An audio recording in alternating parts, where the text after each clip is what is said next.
It's one of the world's most watched television series. There's no going back. All new, The Bold and the Beautiful, Monday to Friday on Star World. In the traditions of the epic battles of the past, it's man against man in a mighty spectacle of action.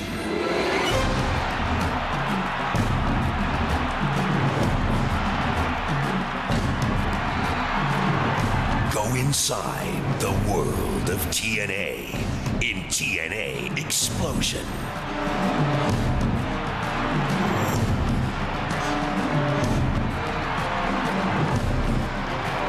For honor, for victory, a hero will rise, and legends will fall.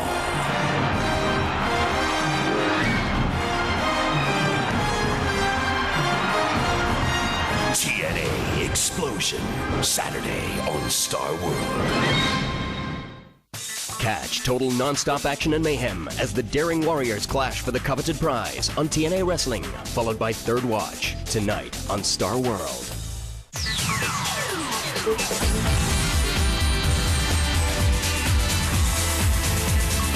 Star World. Star News Asia. Brought to you by Nokia N-Series. Browse it, find it, send it. A sad trek home for flood victims as Aceh braces for more monsoon misery. Preparing to butt out, Hong Kong gets ready for tough New Year anti-smoking laws. And an embarrassing admission over a turbulent start for Bangkok's Showpiece Airport.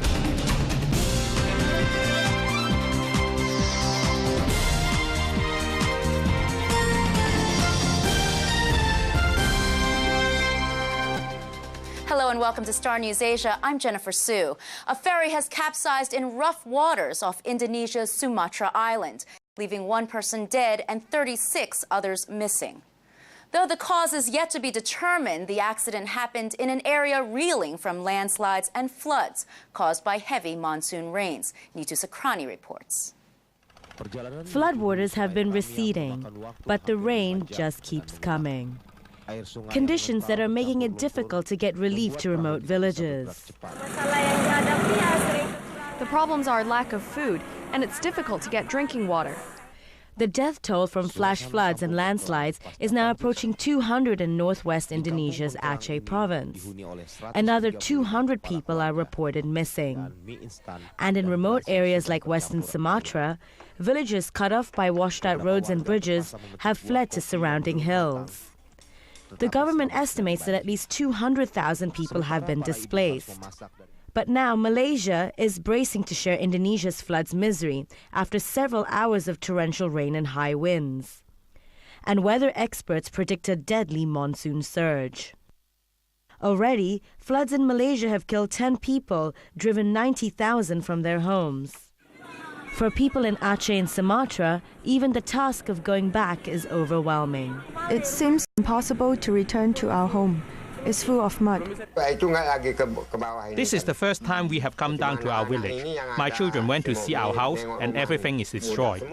Heavy downpours are an annual problem in Southeast Asia, but this year's monsoon rains have been unusually heavy. Nitu Sakrani, Star News Asia. An Indonesian company, PT Lapindo Brantas, will have to pay around $420 million in damages after a mud flow erupted at one of its exploratory wells. The environmental disaster has driven thousands of people from their homes over the past 6 months.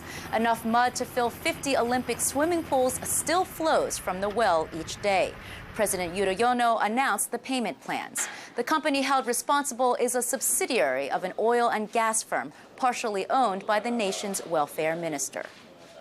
Muslims are getting ready to celebrate Eid ul-Adha, with many preparing animals to sacrifice on the religious festival. But as Joe Kynes reports, survivors of last year's Kashmir earthquake are preoccupied with a struggle to stay alive. It's supposed to be a time of celebration for Muslims, Eid al-Adha, a commemoration of the sacrifice made by the Prophet Abraham. But that's not the case for Saira Bibi. Though lucky to have survived last year's earthquake, the disaster took the lives of 23 of her family members, including 3 of her children. What is Eid for poor and grief-stricken people? What Eid? Eid should mean happiness, but happiness is for people who have homes and families. She is not alone in the displacement camps near Muzaffarabad, the Pakistan-held Kashmiri capital devastated by the October 2005 quake. More than a year on, many remain unable to support themselves amid another harsh winter. Finding an animal for religious sacrifice simply out of the question. If we have something to give in the name of Allah, we will give it, but it is already difficult for us to survive. And even beyond the religious holiday, the need will remain great. International aid agencies estimate that at least 66,000 families in the quake-torn region still need permanent homes. Joe Kynes, Star News Asia. Afghanistan's president has weighed in on the debate surrounding Pakistan's plan to use landmines and fences along the border the nations share. Hamid Karzai says Islamabad's plans to secure the area won't stop Taliban militants from living and training there. He added that the use of landmines could increase civilian casualties. The territory is inhabited on both sides by tribesmen who have long been able to travel freely across the porous border. In the Philippines, annual safety warnings have been issued as revelers prepare to celebrate New Year's Eve. Many deaths and injuries are blamed on firecrackers and firearms set off to mark the holiday. And this year, authorities are worried about the bazooka-shaped boga. The plastic pipe using alcohol to create a loud bang is already blamed for dozens of injuries. And China's first captive-bred giant panda has been wounded by his wild relatives after being released into the wild. Xiangxiang had undergone 3 years of training to toughen him up. Researchers say he was probably hurt fighting over territory. They expect the 4-year-old to recover in a few weeks, when he can try again. 3 months after it became operational, Thailand's new airport is still struggling in its mission to become a regional hub. Authorities at Bangkok Suvarnabhumi Airport admit they need to spend nearly $42 million to fix a host of major problems before June. That's when an international civil aviation inspection is due. 5 problems were related to airport structure. The other problem is related to management. And the most critical problem has been the network and the IT system. Thailand's airport will complete its 4th phase in 2020, when it hopes to reach an annual capacity of 100 million passengers. New Year is just around the corner, and for most people, it's a reason to celebrate. But that's not the case for those who wish to light up in Hong Kong. The government is poised to enforce a new ban on indoor smoking that goes into effect on January 1st. Hailing Chan has details. Many people find it hard to stick to their New Year's resolutions, especially if the task is giving up an addiction to tobacco. Well, in Hong Kong, at least, help is on the way. Starting January 1st, the city will ban smoking in all public indoor areas. The rules are good news for Hong Kong's health conscious. I think it's better that they have the smoking ban in restaurants, especially with kids around. But it's no surprise people who make money on smokers feel differently. Our business is different from others. All our customers smoke cigars. If they are not allowed to smoke here, it will be extremely hard to get new customers who don't smoke. They won't be taking a puff in public areas outdoors either, with beaches and playgrounds included in the tobacco taboo. But the regulations are expected to cause confusion in some outdoor areas. Parks, for example, are governed by local districts, so they all have their individual rules on tobacco, variations which make observing and enforcing the smoking ban all the more complicated. Only a handful of countries in Asia offer cigarette-free environments. They include Malaysia, Singapore, and Indonesia. Hong Kong's rules are by far the most comprehensive, and they'll make life more difficult for people who just can't kick the habit. Where will you smoke after this starts? Outside Hong Kong. That's the only way. A costly answer for the most addicted smokers that may also be snuffed out as other Asian countries consider their own laws for a healthier environment. Hailing Chan, Star News Asia. Coming up, world news and in finance, year-end accolades for Tokyo's Bourse.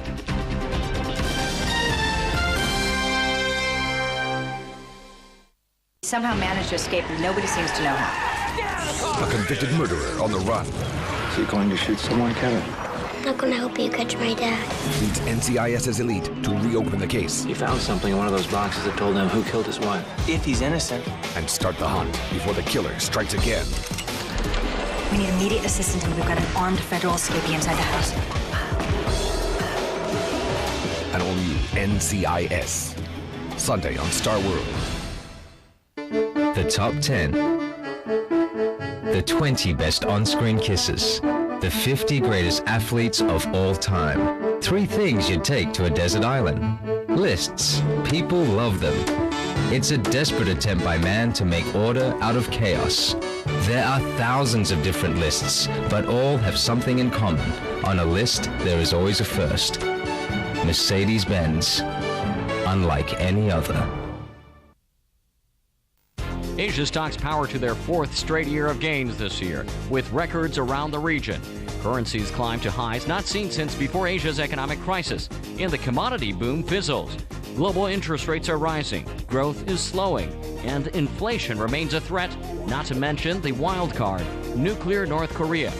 How should you position yourself for 2007? Watch Bloomberg Live every Wednesday in December for the Investor's New Year.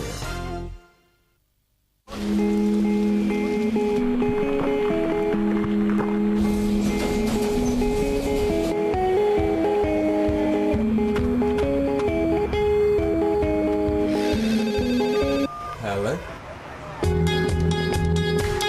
The new Walkman phones from Sony Ericsson. Keep on falling. American Idol 2007, coming soon to Star World.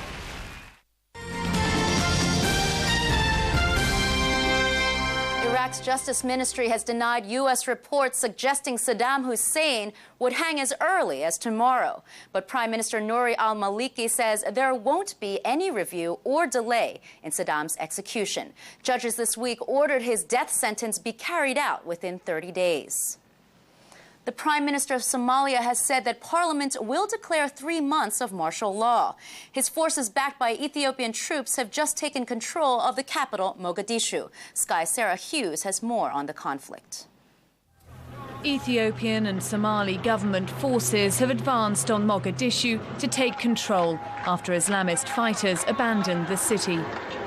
It has been a bloody week with hundreds killed. There are fears the Somali capital could descend into anarchy. The Union of Islamic Courts assumed control of the Somali capital, Mogadishu, in June, driving out the warlords who had filled the power vacuum caused by years of fighting and confining the transitional Somali government to the city of Baidoa.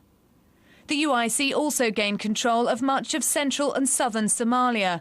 But at the weekend, Ethiopian troops launched a major offensive in support of the government, forcing out Islamic fighters, who've now fled to the port city of Kismayo, 300 miles to the south. Some Somalis have welcomed the presence of government troops. They hope their lives will be better than they were under the Islamists. They stopped us from doing everything, this man said. They arrested me while I was smoking and they harassed me. They put economic sanctions on us. But others have condemned Ethiopia's involvement. This man says the people of Mogadishu are shocked and frightened about the arrival of Ethiopian troops. The Islamists had brought a semblance of stability by imposing Sharia law. It's feared in their absence, Somalia will slide back to the rule of the gun. Sarah Hughes, Sky News. A landmark ruling in the United States has declared that meat and milk from cloned animals are safe to go on the market as food. But Sky's Enda Brady says food safety experts aren't convinced. Meat and milk, 2 staples of the human diet since time began. But could 2007 be the year that sees a revolution in the way they reach us? A landmark draft ruling in the United States has brought controversial cloning technology a step closer to shopping trolleys. The Food and Drug Administration has ruled that milk and meat from some cloned animals is safe to consume. and can be sold in the USA if it secures final approval. A clone is not a genetically engineered animal. No genes have been changed or moved or deleted. This is simply a genetic twin of another animal that we know to be one of the best on our farms and ranches. Final approval in the USA could come within months, but would consumers buy the products? I don't think I would. I mean, if it's not natural, and I really don't want something that was grown in a lab or... Well, there's nothing new invented in it. I mean, it's still the cow's genes and the cow's genes and the cow's genes. A public consultation will now take place before a final decision is made, though already there's anger from consumer groups. There is a real trust that people have in milk and milk products as a core part of our nutrition and our health. So you don't want to mess around with that. Because the clone products are virtually indistinguishable from ordinary meat and milk, it's unlikely they'd ever be given special labels. The debate about genetically modified foods in Britain saw supermarkets ban them. But if American retailers aren't required to label the food's origins, the question is, just how will consumers actually know what they're buying? Enda Brady, Sky News. It's been a violent night in the streets of Brazil's biggest city as it gears up for New Year's celebrations. At least 18 people have been killed in attacks across Rio de Janeiro. Drug gangs and jailed kingpins are blamed for ordering the violence, linked to a struggle for control of Rio's slums. The annual Hajj pilgrimage is continuing to gather pace as Muslims from around the world descend on Mecca. Thousands of pilgrims today headed for Mount Arafat to spend part of the afternoon in a defined area on the mountain. And a nature reserve in Peru will soon export rare turtles to Taiwan. The turtles found only in the Peruvian Amazon had been in danger of going extinct. With government controls, they can now be safely exported to Taiwan, where they'll be sold as pets. In finance news, Japan's stock market celebrated with some tradition after the last day of trade for 2006. Bourse officials had reason to be happy. Japanese stocks ended 6.9% higher than at the end of 2005, despite a turbulent year. And that good performance was reflected around Asia, where markets posted their fourth straight year of gains. Here's Bloomberg's Josie Ling. Josie? Thanks, Jennifer. Asian stock markets rise on their last trading day this year. These are the numbers rounding up their fourth straight year of gains. Australia at a record, up 19% for the year. Japan edged up to advance 7%. China's Shanghai and Shenzhen 300 index rallied to close 4% higher. That benchmark's double this year. Across in Taiwan, the index ended up 1%. Some stocks, Toyota Motor closed at a record. It is up 30% year to date as the sales in its biggest market, the US, kept rising. Asian exporters gained, including Taiwan's Hon Hai Precision, which makes the Apple iPod. That's after the US reported better consumer confidence and home sales figures. Hong Kong shares retreated from yesterday's all-time high. It had reached a record for 3 days in a row. So what is up next year? Asian shares may continue to rise. Analysts and money managers point to increasing consumer spending in Japan and China, which are Asia's two biggest economies. Now, the MSCI Asia Pacific ex-Japan index is up 29% this year. Two banks, JP Morgan Chase and Goldman Sachs, predict Japan will join the rally next year. Others warn of exuberance. Mark Faber, a money manager in Hong Kong who publishes the Gloom, Boom and Doom report, says we have the symptoms of an investment mania. Finally, in Hong Kong, companies are bracing for more disruptions on the internet. Next week, its workforce returns to full strength. Half of its employees are currently away for year-end holidays. One association, the Federation of Hong Kong Hotel Owners, say their members are preparing backup plans over this weekend. Phone companies are rushing to restore capacity ahead of the new year. As you know, internet and phone services were chaotic after the earthquake in Taiwan severed undersea telecom cables. That is the Asian Biz Rep for this year. You have a Happy New Year and see you in 2007. Back to you. Happy New Year to you too, Josie. California Governor Arnold Schwarzenegger has a reputation as a Hollywood hard guy. Now the Terminator's dealing with another tough break. Governor Arnold Schwarzenegger is recovering from successful surgery after breaking a leg while skiing with family in the U.S. state of Idaho over the weekend. He said he was looking forward to next month's ceremonies confirming his re-election, even if he has to walk up to the podium with the help of crutches. Thousands of fans lined up to pay their last respects as a gold casket-carrying legendary godfather of soul, James Brown, arrived at his original stomping ground, New York's Apollo Theater.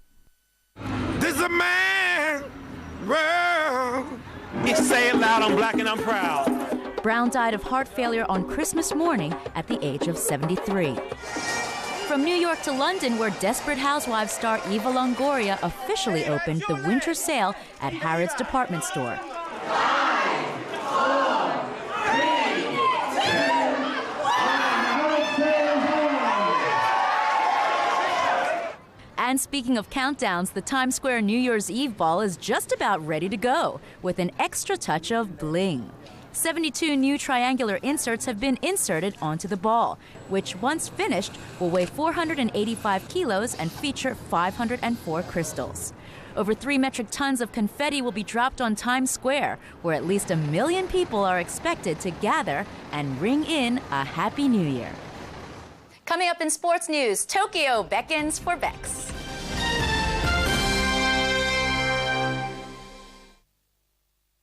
Sunday, hysterical audiences, hyperactive celebrities. The biggest movie star in the whole world, Oprah!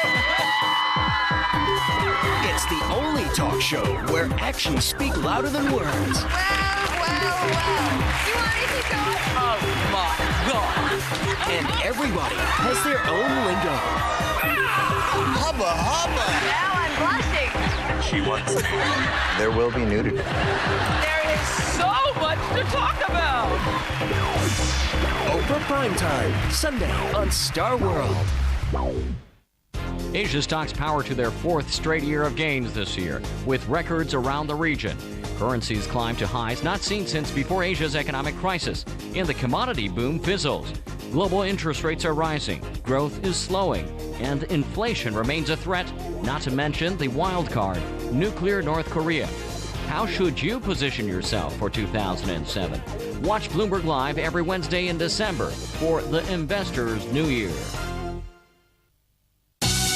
Amoroso means much passion. Taste it. Every golden bit of Spain is here. Amoroso Brandy, el amor of Spain.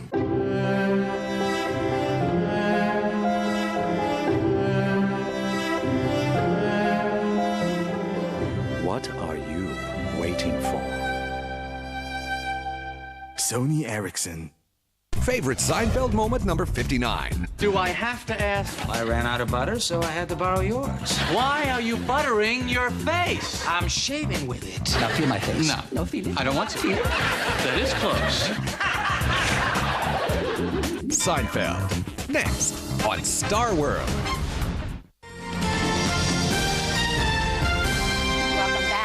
Maxi yacht Wild Oats has sewn up line honors in the Sydney to Hobart yacht race. Gab McDougall has today's sports update. This year's Sydney to Hobart was another race of attrition. Several yachts again failed to finish after trying times at sea. But having led the field out of Sydney Harbour on Boxing Day, the Australian Maxi Wild Oats turned into Hobart's Derwent River still well ahead.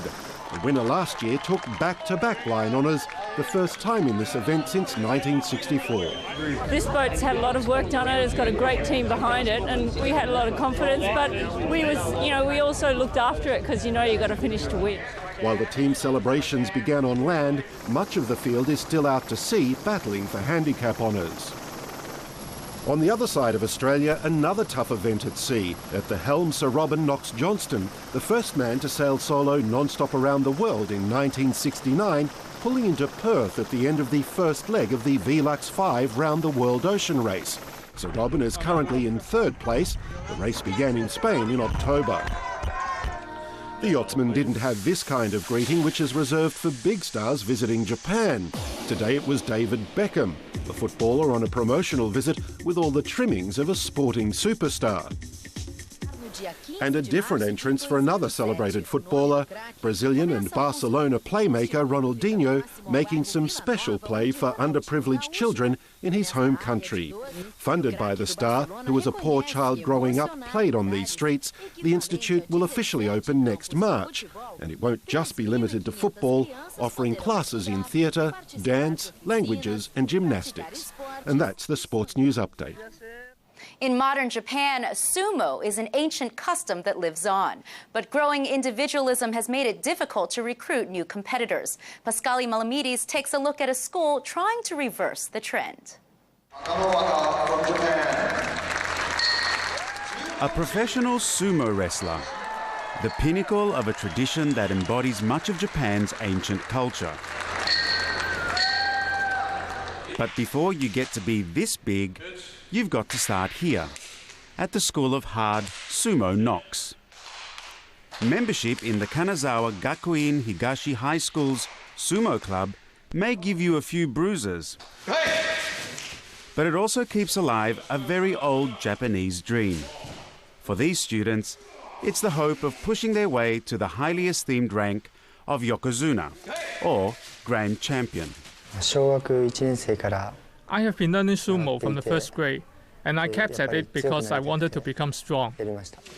It's a specialist sports school with a strong reputation in sumo, but they've yet to win the local Kanazawa Sumo Takai, the biggest and oldest high school sumo tournament in Japan.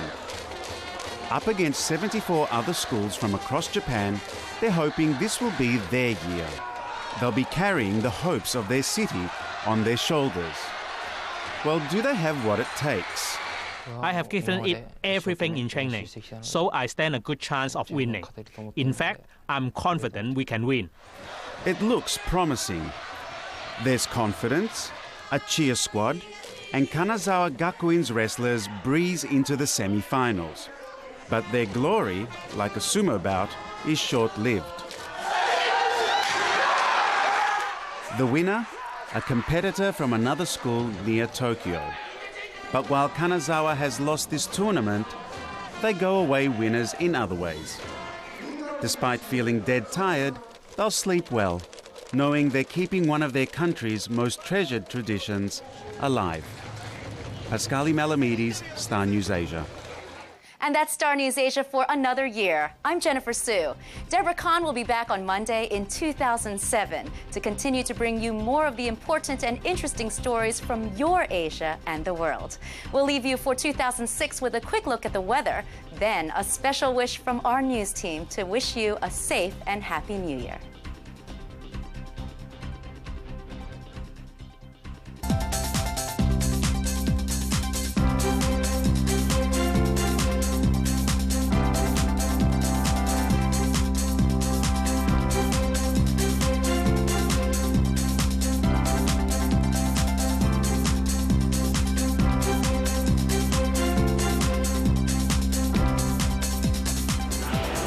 Please call 07, 1 minute.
Star News Asia. Brought to you by Nokia N Series. Browse it, find it, send it. A loyal assistant, priceless. I hope this is only your first murder. This was self-defense. A family's inheritance, priceless. What are you doing? It's done. It's done. For everything they've planned, check card's been declined. There will be a price to pay. What did you do? Sorry, sir, but I called the bank and they told me that I had to do that. Desire, Table for Three, tonight exclusively on Star World.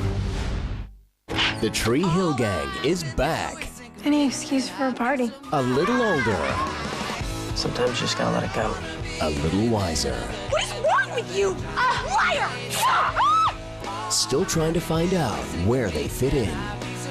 The hard way. And I'm tired of feeling bad. I'd rather feel nothing. It's better, it's easier. It's not you.